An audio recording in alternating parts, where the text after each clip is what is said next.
All right, so picking up from where we left off, I'm gonna go through some bit exchanges.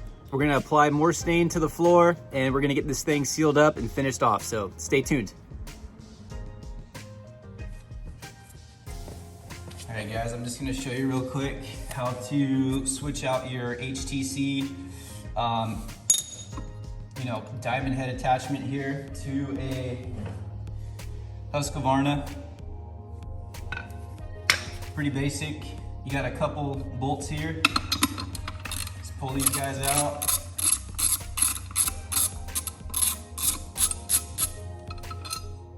Already got the other two out. You get your machines, come a little special tool. It's got two prongs, goes inside of here. We're gonna spin this guy. And that guy pops right off. Husqvarna plate goes on. Grab your tool. Go ahead and reset these so the plate don't come off. And on the Husqvarna plates, that's pretty much it. So that's how you swap them. Like I said before, I got more tooling in the Husqvarna, so that's why I have these plates, so I can utilize both. These are what the HTCs look like. If you can see that. These guys just kind of slide right over there. But since I have my dual segs, this is what I'm gonna be running today. So I like the easy change out, quick change. A quick bit swap out here. I'll show you how to do that. These are my 2030s. These are for hard concrete, dual seg. You know, this concrete's pretty tough, so what that means is there's actually a soft metal bond that holds all these diamonds in place. So the metal bond is kind of breaking away a little faster and exposing more diamonds, so I can keep profiling the concrete. Now with these Husqvarna ones, it's pretty simple to do. They give you this little hammer, just go through, knock them out. You know, the backs of them kind of have this little V shape.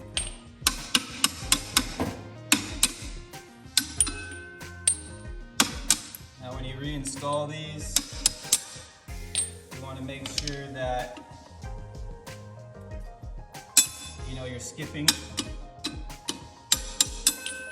every other like little space here.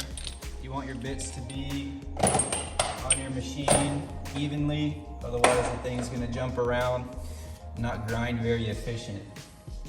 So take that guy, slide it in there, give it a little tap, and that's it.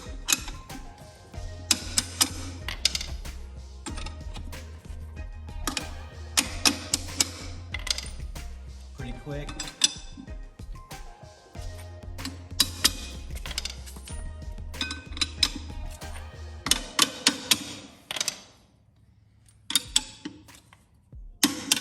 Some of you might be wondering, notice that these Husqvarna plates are way thinner than the HTC backing plates, but it's not a problem because this dust shroud moves and it kind of adjusts itself when the weight of the machine is on the floor. So you can still get, an efficient grind. One of the things I was kind of wondering. I got these. So there you have it. 3040s are on. These are for hard concrete. So again, soft bond. You always have to check with what manufacturer you're running as far as bits go. Some bits are, they'll say they're for hard concrete, which like these ones do. And then my other sets, they'll say soft bond. And you know that soft bond is for hard concrete. So definitely do like a little bit of research and look on that, and I can talk on that later because it does get a little bit confusing at first when you're not sure what to run. So there you have it. Pro tip, you're always gonna wanna hang your hose and your extension cord from a strap. I like these Velcro Husky ones. You can kind of adjust them and get them there. That way it's not dangling at your feet. I like to tape my vacuum hose to my extension cord, so I'm not dragging around 2 cords. This kind of helps manage everything a lot easier. And then on the generator side, I got another strap. Always make sure this thing is hung up and secured. You're not having a lot of... Earlier in my bit exchange video or clip, I said 2030s. What I did mean is 3040s. Just want to make sure I got that one straight. Got to catch myself there. And then today also I'm going to be spraying, misting the surface with water. And what that does is it helps reduce the heat on the bits. You know, that is a metal bond in there that holds those diamonds together. So without the use of water, you run the risk of overheating the bits. They'll actually glaze over and kind of, you know, turn that hot metal color, like looking a little bit blue and purple.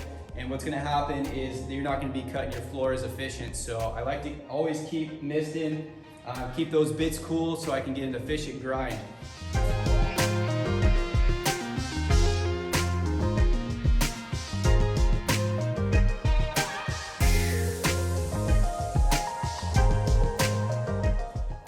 Alright guys, there is my second pass with the 3040 double sags.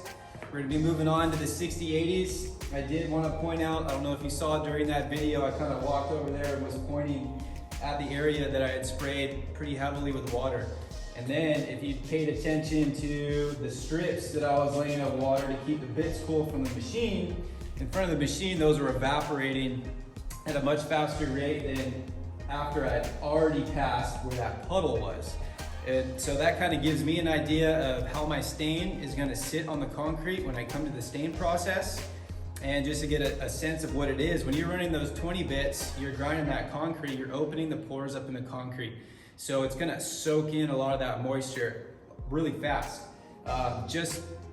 For example purposes, what a big difference to the 3040s of how much longer that water sits on top of the concrete.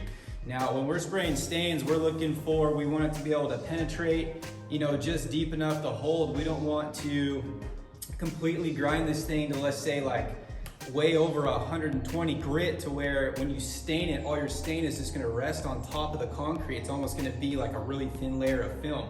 So it's kind of one of the ways I like to do my grinding seals. I know 60-80 is my safe zone. I can mist the surface with a little bit of water and then spray my stain on top of that. And I know that that water is gonna help that stain color kind of soak into the concrete a little bit better than it drying on top maybe too fast, or the concrete sucking it up too fast. So that is that. Look, we got birds in here. Hopefully they don't poop on the floor.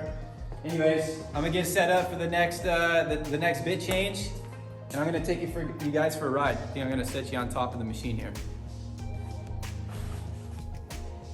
All right, so during the grinding process, the machine leaves what we call a scratch pattern. So that's what you're seeing here. This is the scratch pattern from the bits. So kind of like sanding a piece of wood, you start out with, like, let's say an 80 grit, go up to 100, 120, and you kind of keep going. So each bit pass that we do is going to take more and more scratches from the previous bit out of the concrete. And of course, you're going to be making newer scratches with those other ones. But on the floor, everything's been vacuumed up twice, cleaned really well. We are going to be spraying Westcoat Sc-35 water-based color stain on this floor. And I got 2 pump sprayers here with an adjustable tip so I can adjust how much mist comes out. I'm going to be pre-saturating with water just a little bit, not much. And yeah, one of the cool things is my client said I could just go ahead and shoot it. He's going to be covering these walls up, so I don't have to worry about masking anything. I've also got my cleats on today. For this process, I normally just spray in my tennis shoes, but a lot of dirt out here, and if I have to track back and forth, I don't want to be bringing any dirt back in here on the floor. So I'm going to leave it where it's at and get to spraying.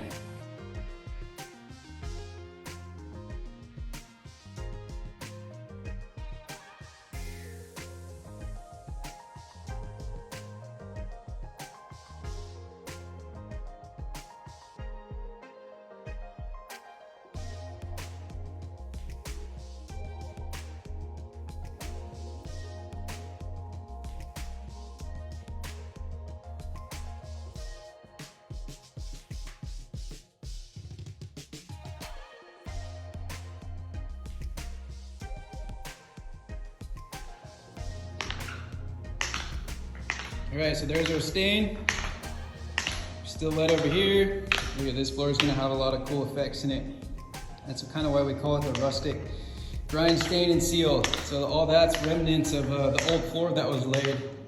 After years and years of floors being down, it kind of saturates itself into the concrete, and you're gonna have to cut for days to try and get that out. Most of the time it doesn't even come out. So I just got a nice tint on it. I'm gonna let this sit up. I'll probably do another coat tomorrow depending on how this one looks.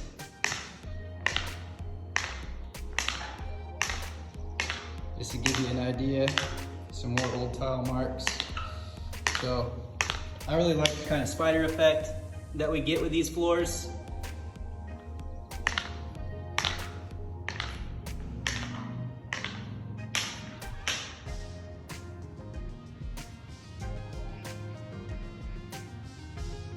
There it is, let it dry up, clear tomorrow. All right, so it's next day. We're gonna go ahead and do another coat. That's our Sc-35 color stain, this time with no water.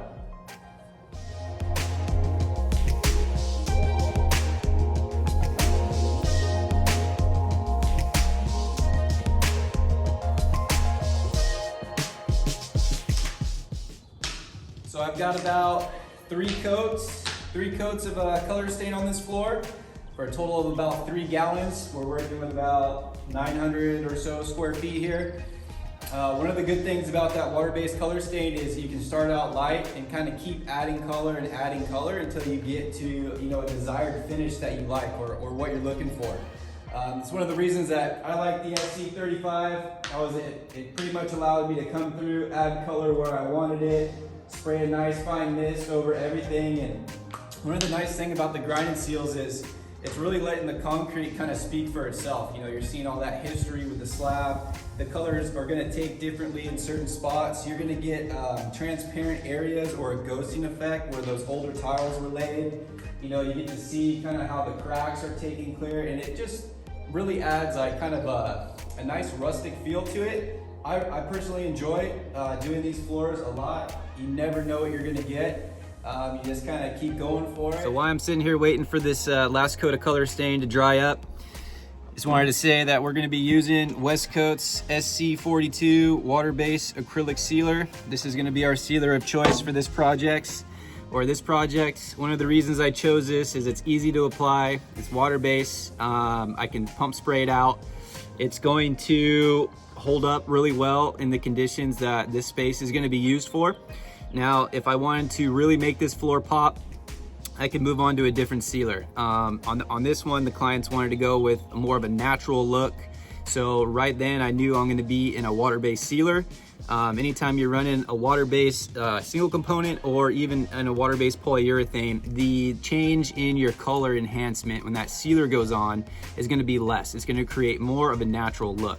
So that's primarily why I went with this one. If I wanted to enrich it, I would be moving on to, a solvent-based sealer or maybe a lacquer sealer. So you really just kind of got to ask that question to your client.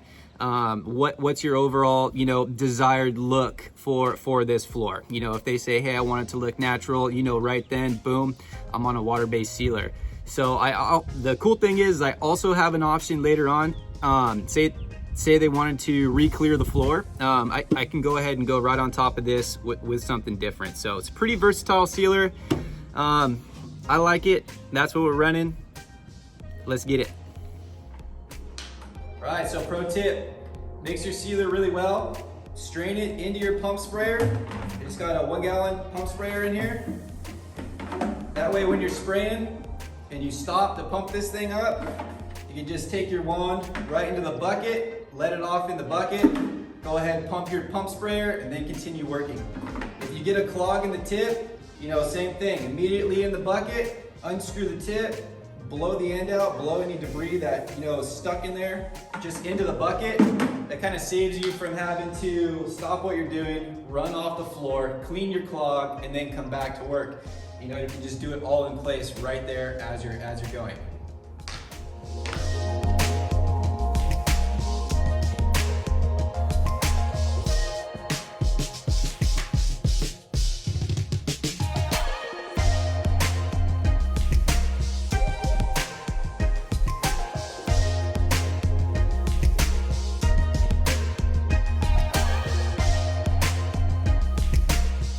so first coat of sealer is sprayed. Typically, on any time you're sealing concrete, you're gonna wanna go with a minimum of 2 coats of sealer. However, we are in a water-based single component material here, so we're gonna jump it up. Recommended is 2 to 3 coats, a light mist each coat, making sure you get the entire surface.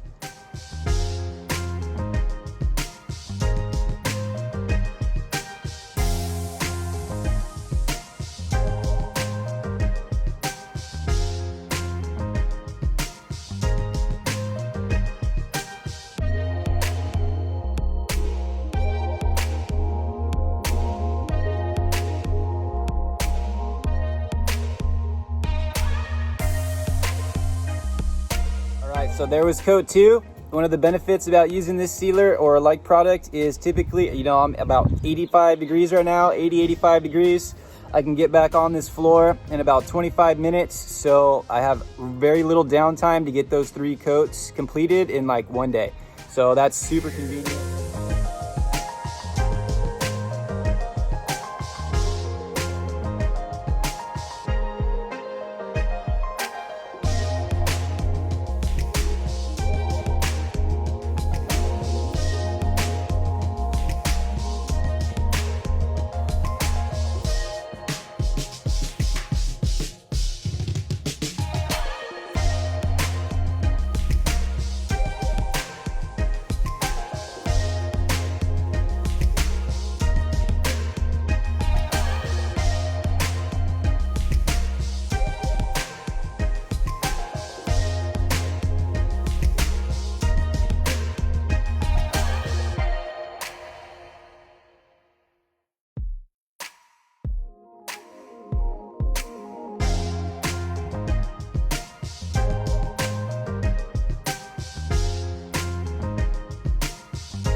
All right, so that's it. That concludes how to restore old damaged concrete using the grind, stain, and seal method.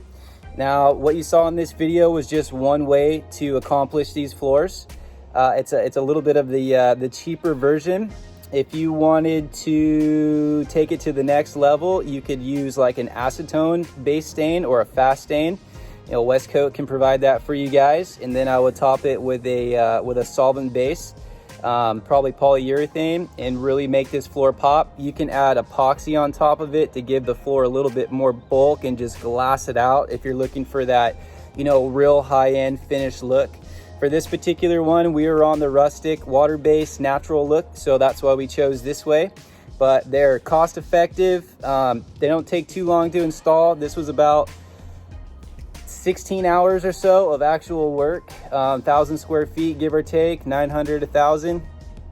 Material, we use like 3 gallons of color stain. We use 2 gallons of clear, and the rest is pretty much, you know, just some patch material and a little bit of elbow grease, and you end up with a nice usable space in the end. So I hope you liked the video. Give me a thumbs up. Any questions you got, put them in the comments. Also, if you guys would like to know where you can purchase any of that heavy equipment, like the generator, vacuums, that Duratic T5 surface prep machine, if you guys need any information on that, go ahead and let me know, and I can set you up with the people to get you guys dialed in. So on to the next one. We're making another one here shortly. Thanks again.